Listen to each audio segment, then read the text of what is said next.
Case ଦେଲେ ସେଇଟା ଦଣ୍ଡ ପାଇବ। ହେଲେ ପ୍ରବନ୍ଧରେ ଲାଗିଥିବା କଳଙ୍କର ଦାଗ କ'ଣ ସବୁ ରୋଗୀ ପାଇଁ ଲିଭିଯିବ? ଏ ମା ସୁନାମଟା ଲୋକଙ୍କ ପାଖରେ ପହଞ୍ଚିବା ପାଇଁ ସମୟ ଲାଗିବ ମା। ହେଲେ ବର୍ତ୍ତମାନଟା ପବନ ବେଗରେ ମାଡ଼ିଯାଏ। ତେଣୁ ମୁଖ୍ୟମନ୍ତ୍ରୀ କହିଛି ଶଙ୍କର ନାଁରେ କେସ୍ ନେଇ ତାକୁ ଦଣ୍ଡ ଦେବା ଅପେକ୍ଷା ନିଜର ଭବିଷ୍ୟତ ପାଇଁ ରାଜନୀତିରେ ଭଲ ହୁଅନ୍ତା।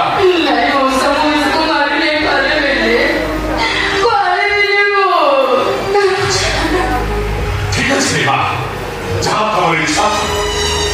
ମୁଁ ଯଦି ଶଙ୍କର ନାଁରେ କେସ୍ ଦେବାକୁ ଇଚ୍ଛା କରିବ ତାହେଲେ ମୁଁ ତମ ସାଙ୍ଗରେ ଯିବି।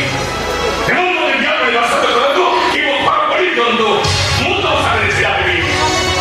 ଯଦି ସନ୍ତୋଷ ବାପ ଯିବ ତାହେଲେ ସବୁଠୁ ବେଶୀ ଖୁସି ହେବି ମୁଁ। ପୂଜା ମ୍ୟାଡ଼ାମ ମୋର ଭୁଲ